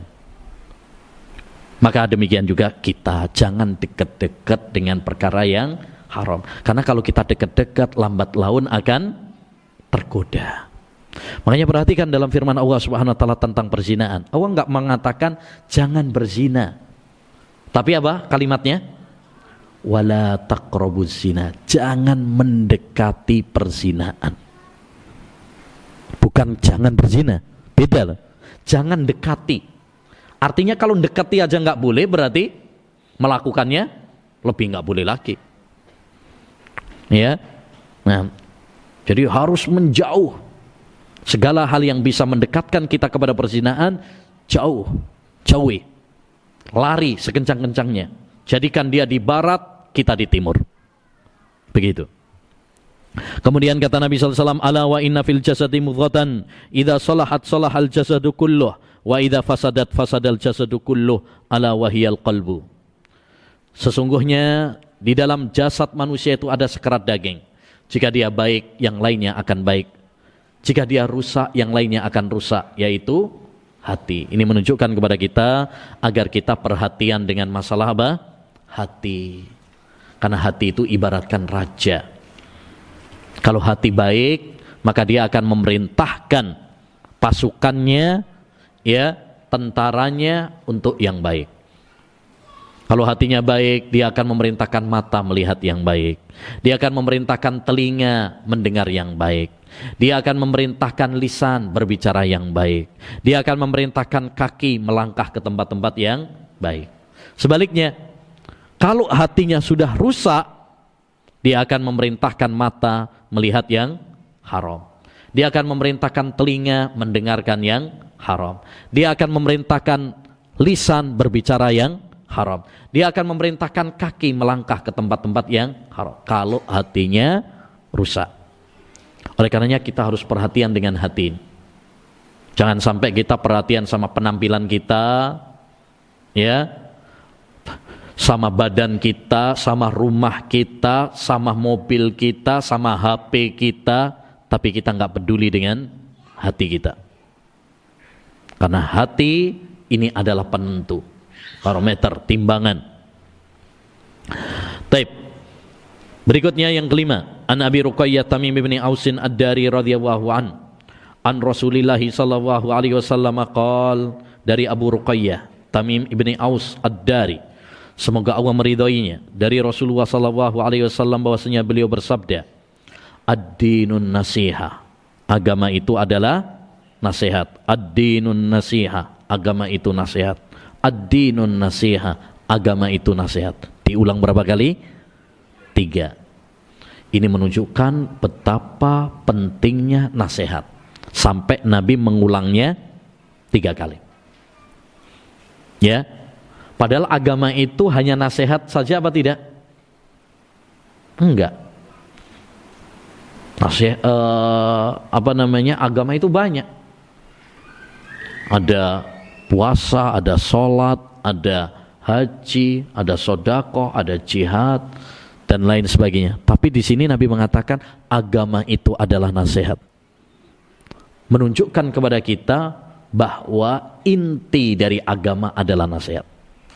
Sama seperti Nabi mengatakan al-hajju arafah, haji itu adalah Arafah. Apakah haji itu cuma wukuf di Arafah saja? Enggak. Haji itu ada tawaf, ada sa'i, ada melempar jamarat, ada mabit di Mina, di Muzdalifah. Tapi Nabi menyebutkan haji itu Arafah. Maksudnya apa? Intinya haji di sana. Begitu juga intinya agama ini pada nasihat. Ya, intinya agama ini nasihat. Qalu liman ya Rasulullah. Mereka mengatakan, siapa? Untuk siapa wahai Rasulullah? Nasihat itu untuk siapa? Ini menunjukkan semangatnya para sahabat ya dalam menuntut ilmu. Kalau ada yang belum faham, tanya. Bertanya. Karena bertanya itu salah satu kunci mendapatkan ilmu. Fas'alu ahla dzikri in kuntum la ta'lamun. Bertanyalah kepada orang yang berilmu kalau kalian tidak tahu. Ya, ini. Maka hendaknya bagi kita, kalau memang tidak tahu suatu permasalahan, jangan malu-malu untuk apa? Bertanya kepada orang yang ahlinya tentunya. Jangan sembarangan orang. Nanti bisa sesat dan menyesatkan. Taib. Qala lillahi wa likitabih. Kata Nabi SAW, ya, nasihat itu adalah untuk Allah. Yakni dengan beriman kepada Allah Subhanahu wa taala, dengan taat kepada Allah, melaksanakan perintah-perintahnya, menjauhi larangannya, sabar terhadap takdir-takdirnya. Itu makna nasihat kepada Allah Subhanahu wa taala. Wali kitabih, nasihat itu untuk kitabnya, yaitu kita meyakini bahwasanya kitab-kitab Allah, Taurat, Injil, Zabur, Quran itu hak dari Allah Subhanahu wa taala, benar dan berisi kebenaran. Dan kita meyakini bahwasanya Al-Quran adalah firman Allah, bukan makhluk. Kemudian kita mempelajarinya, mengamalkannya, dan menyebarkannya. Itu nasihat untuk kitab-kitabnya.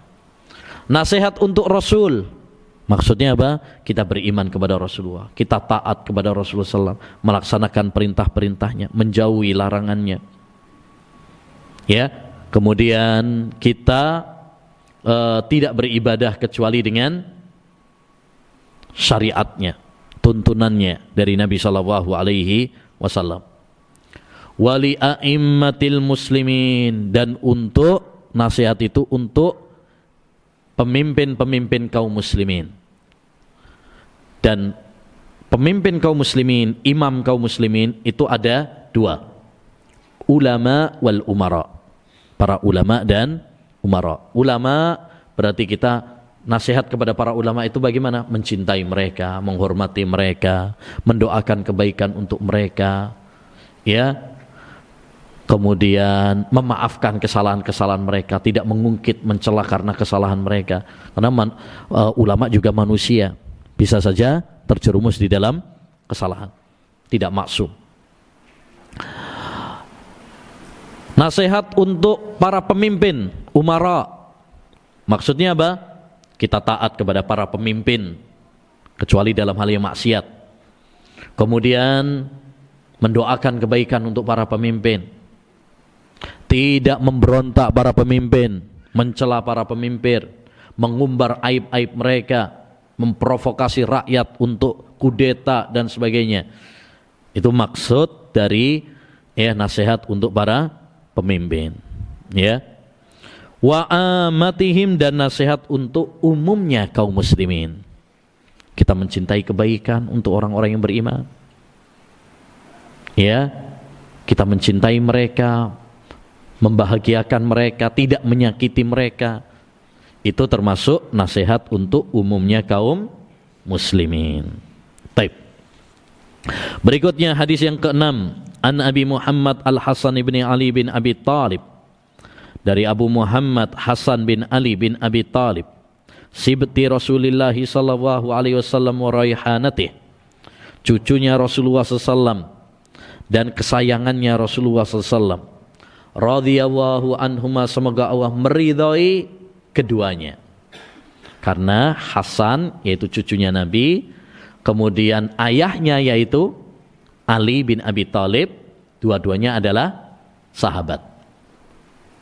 Ya, Ali bin Abi Thalib nikah sama putrinya Nabi, Fatimah.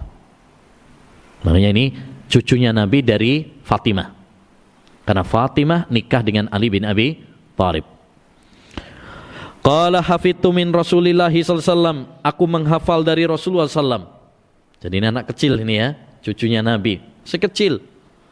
Ya, Hasan Husain cucunya Nabi itu ketika Nabi sallallahu alaihi wasallam di akhir-akhir ayatnya itu masih kecil, suka digendong sama Nabi sallallahu alaihi wasallam, masih kecil.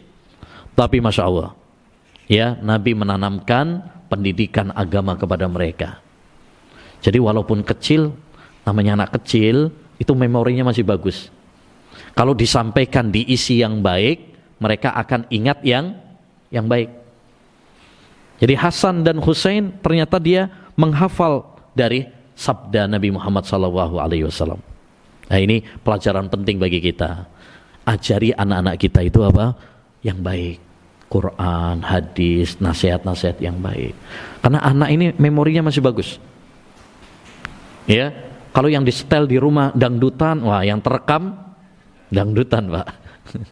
Ya, kalau yang disetel di sana murattal Al-Quran, ya, diajari hadis-hadis Nabi, ya, nanti dia akan apa? Menghafal ayat-ayat Al-Quran dan hadis Nabi. Tergantung apa yang diisi. Ya, nah, Aku menghafal dari Rasulullah SAW, da ma yuribuka ila ma la yuribu. Tinggalkan yang meragukanmu menuju apa yang tidak meragukanmu. Subhanallah ya. Ini wasiat dari Nabi alaihi salatu wassalam. Tinggalkan apa yang membuat kamu ragu menuju apa yang tidak membuat kamu ragu. Yakni tinggalkan keraguan menuju keyakinan. Ya, singkatnya seperti itu. Yang ragu-ragu tinggalkan. Beralihlah menuju yang yakin. Hadis ini merupakan kaidah yang sangat besar dalam agama Islam. Sehingga diambil dalil oleh para ulama, kaidah al-yakin la yazulu bisyak. Sesuatu yang yakin tidak dihilangkan dengan keraguan. Dan ini kaidah penting. Kalau kita terapkan kaidah ini, hidup kita akan nyaman, bahagia. Karena Islam itu tidak menginginkan kita hidup dalam keraguan, was-was. Hidup itu yang mantap, yakin, supaya kita tenang. Jadi hal-hal yang ragu tinggalkan, beralihlah menuju yang yakin. Dengan demikian, ya, maka hendaknya bagi kita mengembalikan segala sesuatu itu kepada hukum asalnya. Contoh, ketika antum ragu-ragu tentang masalah makanan, misalkan ini halal atau haram, kembalikan kepada kaidah asal. Kaidah asalnya makanan apa? Halal. Ya udah, berarti hukum asalnya halal. Siapa yang mengatakan haram dituntut mendatangkan dalil. Antum misalkan, ya, tadi sudah wudu, sudah sholat tahiyatul masjid. Ya, bentar lagi azan. Ragu-ragu kadang. Ngentut enggak ya tadi ya? Batal apa enggak ya? Perlu wudu lagi apa tidak?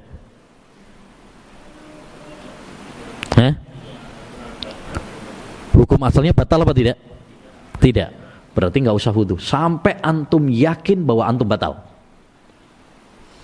Kalau antum yakin, ya, atau teman antum mengingatkan, "Akhi, antum tadi batal loh.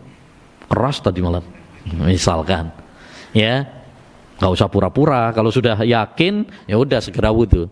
Tapi kalau misalkan, ya, antum nggak yakin bahwa antum sudah batal, berarti dikembalikan kepada hukum asal. Hukum asalnya belum batal. Masalah sholat, kadang kita sering sholat, apalagi kalau sendirian, tuh ragu-ragu. Udah dapat berapa ya? 3 atau 4 rakaat nih.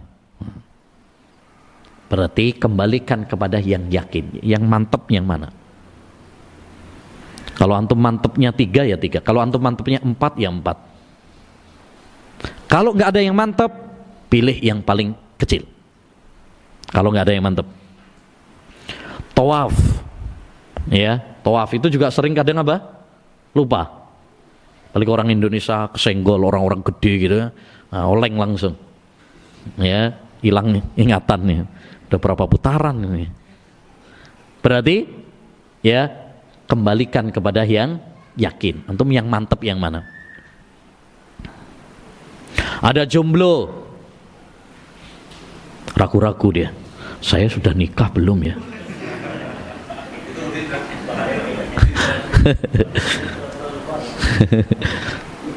Ya, pura-pura. Ya, ada orang ragu-ragu. Saya sudah nikah belum ya? Berarti hukum asalnya belum. Nggak usah ngaku-ngaku.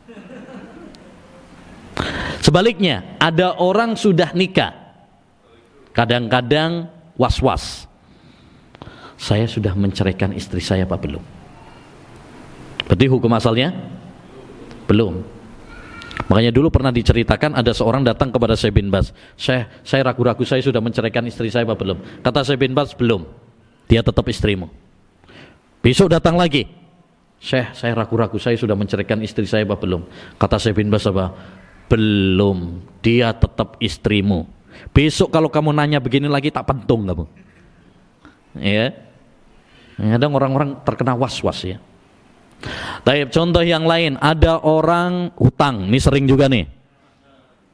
Ada orang utang, terus ragu-ragu, atau pura-pura ragu-ragu.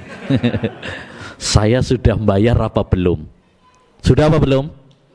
Belum, hukum asalnya belum. Nggak usah pura-pura, oh kayaknya sudah deh. Nah, ya, nggak usah. Jadi hukum asalnya antum belum bayar. Sampai antum yakin bahwa antum sudah bayar. Ada kwitansinya misalkan, atau ada saksinya, ya. Tapi kalau nggak ada berarti hukum asalnya adalah belum. Jadi ini penting kaidah ini. Ya, kembalikan kepada hukum asal. Yang ketujuh. An Abi Abdurrahman Abdullah bin Mas'udin Al-Hudhali. Qal, dari Abu Abdurrahman Abdullah bin Mas'ud Al-Hudhali. Qala, beliau mengatakan, qala Rasulullah SAW bersabda, la yahillu damu mri'im muslimin, tidak halal darah seorang muslim, yashhadu an la ilaha illallah wa anni rasulullah, yang bersaksi bahwasanya saya adalah utusan, bahwasanya Allah, tidak ada sesembahan yang berhak diibadahi kecuali hanya Allah, dan bahwasanya Nabi Muhammad adalah utusan Allah, illa bi ihda salas, kecuali dengan salah satu dari tiga hal. As-sayyibuz zani, orang yang sudah nikah tapi berzina. Dalam Islam diapain? Dirajam. Berarti halal darahnya, nyawanya. Wan nafsu bin nafsi, nyawa dengan nyawa. Ini maksudnya kisos. Kalau ada orang membunuh, maka di dalam Islam dihukum dibunuh juga, halal darahnya. Wat tariku lidini, orang yang murtad dari agama Islam. Itu baru halal darah. Itu pun yang menerapkan siapa? Pemimpin. Bukan sembarangan orang, tapi yang menerapkannya adalah pemimpin. Hadis ini memberikan kepada kita faedah penting. Dan itu adalah cabang dari kaidah tadi. Yaitu apa? Hukum asal masalah darah atau nyawa haram untuk ditumpahkan. Sampai ada bukti yang meyakinkan bahwa orang tersebut boleh untuk dibunuh. Kalau nggak ada ya dalil yang membolehkan, berarti hukum asalnya adalah nggak boleh, haram untuk ditumpahkan. Karena masalah nyawa itu masalah yang berat. Masalah nyawa itu masalah berat.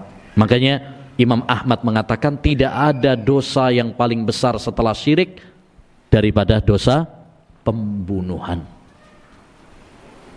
Jadi nggak boleh kita menumpahkan darah, nyawa, kecuali kalau ada dalil yang membolehkannya. Dan perlu diketahui bahwasanya yang nggak boleh untuk ditumpahkan nyawanya itu bukan hanya muslim saja. Orang kafir pun ya ada yang tidak boleh untuk ditumpahkan. Yaitu satu, kafir dhimmi, orang kafir yang membayar jizyah, jaminan keamanan dia. Ya, kafir mu'ahad, yang antara kita dengan mereka ada perjanjian damai. Kafir musta'min, yang datang ke negeri dengan jaminan keamanan. Termasuk turis-turis yang datang ke Indonesia dengan visa. Visa itu adalah jaminan keamanan dari negara. Silahkan kamu masuk ke negeri Indonesia, tak jamin keamananmu dengan memberi apa? Visa. Maka mereka tidak boleh untuk dibunuh. Nabi SAW mengatakan, man qatala dhimmiyan au mu'ahadan lam yarih raihatal jannah. Siapa yang membunuh kafir dhimmi atau mu'ahad, dia tidak mencium bau surga. Makanya kalau ada orang sembarangan, wah ini kafir, halal darahnya, boom, sikat, bunuh, habisi, nah ini ngawur. Ini orang jahil, nggak ngerti tentang agama. Ya, tidak semua kafir itu boleh untuk dibunuh. Itu pun kalau misalkan ada yang peperangan, itu pun harus dengan pemimpin, nggak boleh individu. Seperti tadi juga, kalau misalkan ada orang yang murtad, ada orang yang berzina, ada orang yang membunuh, nggak boleh kita sembarangan membunuh. Oh ini, ayo kita rajam, enggak. Ayo kita kisos. Nah, yang memiliki wewenang adalah pemimpin. Ya, taib. Berikutnya hadis yang ke-8, an Abi Amr Sufyan bin Abdillah As-Saqafi qala qultu ya Rasulullah kulli fil islami qawlan la as'alu anhu ahadan ghairaka qala qul amantu billah thumma istaqim. Dari Sufyan bin Abdillah As-Saqafi, beliau mengatakan, aku bertanya wahai Rasulullah, katakan kepadaku dalam Islam suatu ucapan yang saya tidak bertanya kepada seorang pun selain engkau. Kata Nabi, katakan aku beriman kepada Allah, kemudian istiqomalah. Hadis ini menunjukkan kepada kita wajibnya istiqomah, tegar, kokoh, ya, konsisten di atas agama, di atas Quran dan Sunnah, di atas tauhid, di atas Sunnah Nabi SAW. Ya, konsisten ini yang berat nih. Kalau orang ngaku beriman, masuk Islam, gampang. Tapi yang konsisten sampai meninggal dunia, ini yang berat. Dia bisa mempertahankan sampai titik penghabisan, ini yang berat. Makanya ikhwan, hendaknya bagi kita untuk senantiasa berusaha istiqomah. Caranya bagaimana? Satu, banyak doa. Allahumma ya muqallibal qulub, sabbit qalbi ala dini. Jangan lupa banyak doa. Terutama antum ya di sini ya, banyak doa. Banyak doa supaya Allah memberikan keteguhan kepada kita, keistiqomahan kepada kita. Karena yang menguatkan kita adalah Allah. Yang meneguhkan kita adalah Allah. Yang kedua, terus belajar ilmu agama. Jangan berhenti. Ya, terus belajar ilmu agama sampai mati. Yang ketiga adalah berteman dengan orang-orang soleh. Cari teman-teman yang baik, yang bisa mempengaruhi kita dalam kebaikan, mengajak kita, menggandeng tangan kita menuju surga. Jauhi teman-teman yang rusak. Ya, yang keempat, baca kisah-kisah para ulama, kisah-kisah para nabi yang bisa menggugah semangat kita untuk tegar dalam agama. Yang kelima, ya, sibukkan diri kita dengan ibadah, sibukkan dengan hal-hal yang bermanfaat. Jangan sibuk dengan debat, kusir, sibuk dengan hal-hal yang tidak ada manfaatnya, karena itu akan menjadikan kita akhirnya gugur, berguguran di tengah jalan. Yang kesembilan, an Abi Najih al-Irbad bin Sariyah as-Sulami qala shalla bina Rasul sallam dzata yaumin. Rasulullah SAW pernah mengimami kami suatu hari. Summa aqbala alaina, kemudian Rasulullah menghadap kami, jadi memberikan kultum, ceramah setelah subuh. Ini hadis ini setelah subuh dan setelah Rasulullah pulang dari Hajjatul Wada. Berarti ini termasuk wasiat apa? Perpisahan, akhir-akhir sebelum Rasulullah meninggal dunia. Karena setelah Hajjatul Wada itu sekitar 80 hari setelahnya Rasulullah meninggal dunia. Fawa'adana mau'idhatan balighah. Rasulullah memberi nasihat kepada kami dengan nasihat yang sangat mendalam. Dharafat minhal uyun wa wajilat minhal qulub. Mata meneteskan air mata dan hati bergetar mendengar nasihat. Ini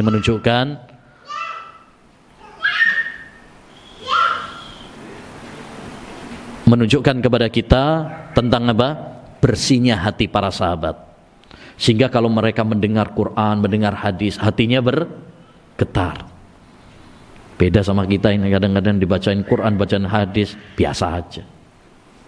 Ini menunjukkan hati kita hati yang keras. Imam Ibn Rajab mengatakan, al-qalbu idza qallat dhunubuhu asra'at dam'atuhu. Hati itu apabila sedikit dosanya, maka akan mudah meneteskan air mata. Faqala qail, lalu ada seorang yang bertanya kepada Rasulullah SAW, ya Rasulullah, ka'anna hadhihi mau'idhatu muwaddi'in famadza ta'hadu ilaina. Wahai Rasulullah, seakan-akan ini adalah wasiat orang yang berpisah, orang yang mau pamitan. Apa wasiatmu kepada kami? Maka Rasulullah mewasiatkan, usikum bitaqwallah was-sam'i wat-ta'ah wa in abdun habasyi. Aku wasiatkan kepada kalian bertakwa kepada Allah serta mendengar dan taat kepada pemimpin walaupun yang memimpin kalian itu adalah budak dari Habasyah. Habasyah itu Ethiopia, Afrika. Orangnya biasanya apa? Hitam, keriting, ya. Jadi Nabi SAW memberikan wasiat dua. Satu, takwa. Ini untuk kebaikan kita di akhirat.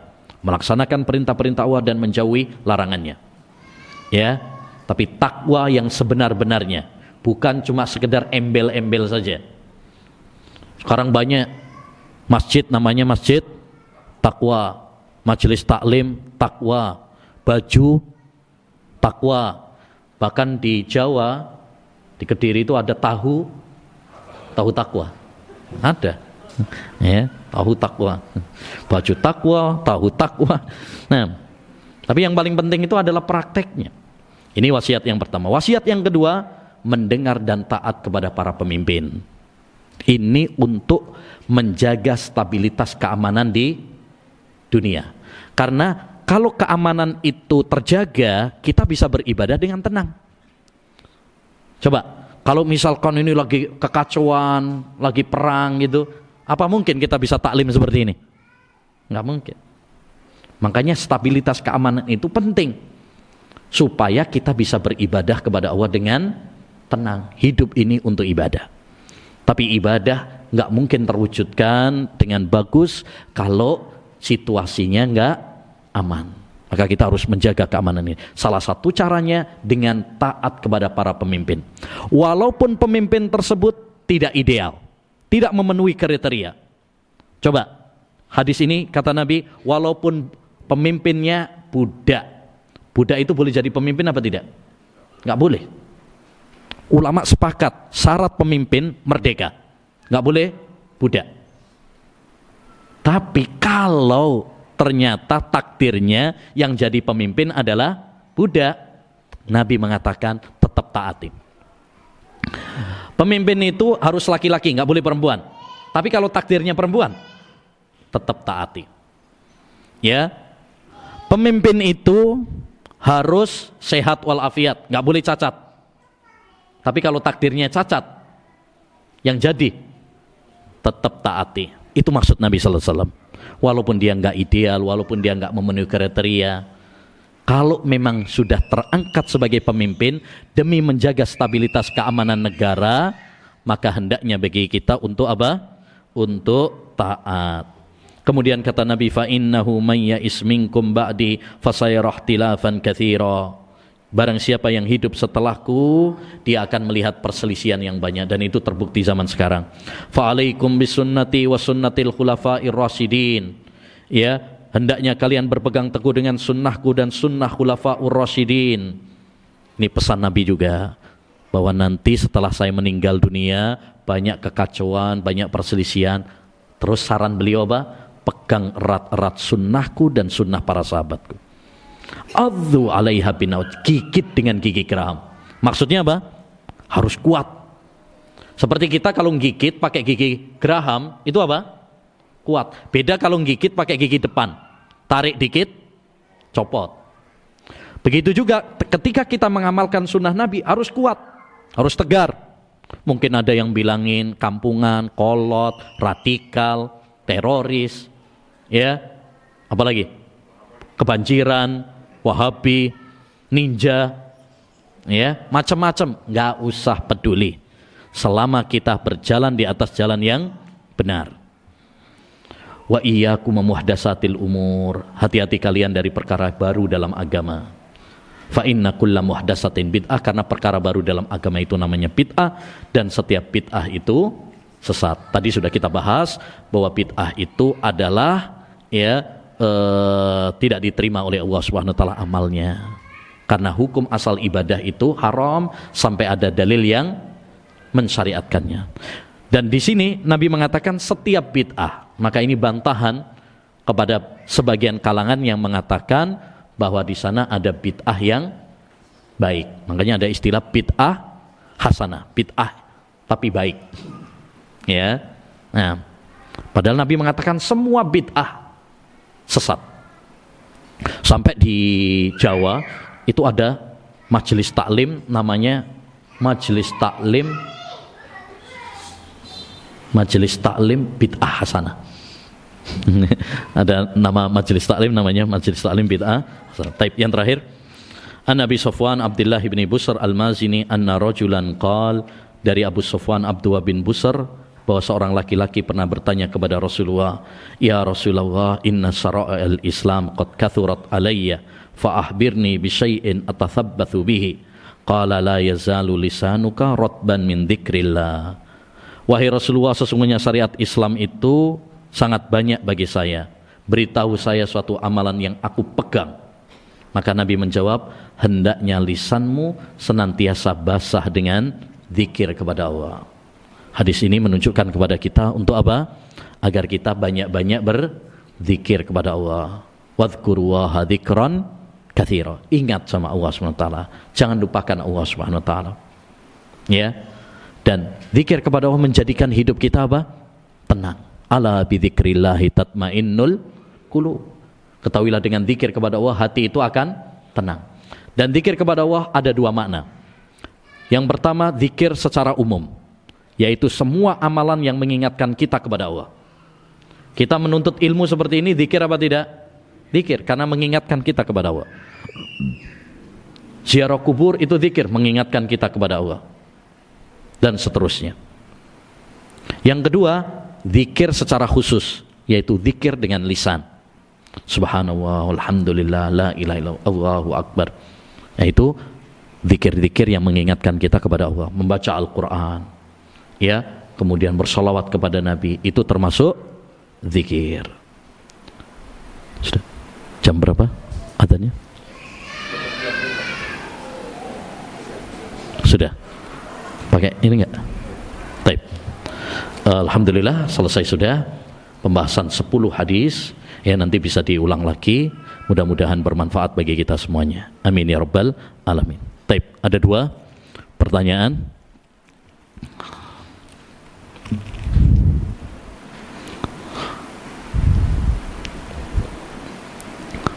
Sebutkan 2 faedah mempelajari hadis Nabi.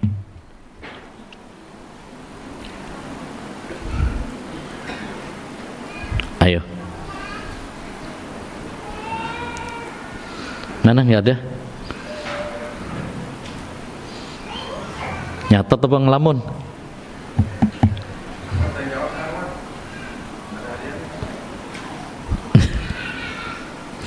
Nggak ada?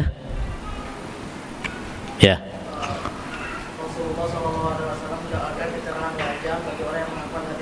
Masya Allah, betul. Rasulullah mendoakan kecerahan wajah. Terus yang kedua, nah, barakallahu fiik. Orang yang mempelajari hadis Nabi, dia akan banyak bersolawat. Barakallahu fiik. Taib.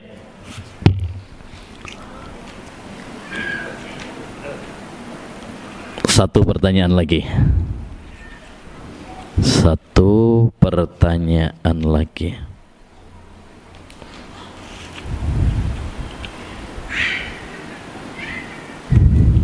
Apa ya pertanyaannya?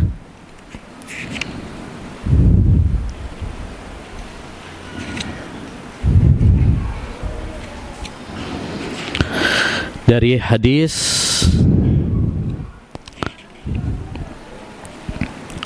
da' ma yaribuka ila ma la yaribuk, diambil dalil kaidah oleh para ulama. Apa kaidah tersebut?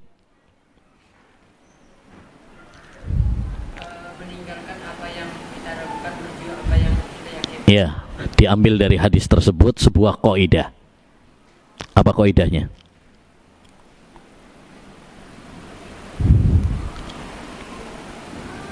Taib. Hah. Keraguan tidak bisa mengalahkan keraguan tidak bisa, keyakinan tidak bisa dipatahkan. Ya. Al yakin la yazulu bisak. Sesuatu yang yakin tidak dihilangkan dengan keraguan. Kita contohkan tadi seperti apa? Salat 3 rakaat membatalkan, ambil kaidah yang lebih kecil. Kalau Yang lebih kecil, ambil yang lebih kecil. Taib, ambil yang yakin. Taib, contohnya yang lainnya. Tapi sudah nikah belum? Sudah. Ngam. Oh, apabila ada orang nikah terus ragu-ragu menceraikan istrinya, apa tidak, berarti hukum asalnya masalah belum cerai. belum menceraikan. Tapi kalau ada yang jomblo, antum jomblo kayaknya, ya, nah sudah nikah apa belum, berarti kalau ragu-ragu berarti hukum asalnya belum, jangan ngaku-ngaku. Nah, barakallahu fikum. Baik. Subhanakallahumma bihamdika asyhadu an la ilaha illa anta astaghfiruka wa atubu ilaik. Assalamualaikum warahmatullahi wabarakatuh.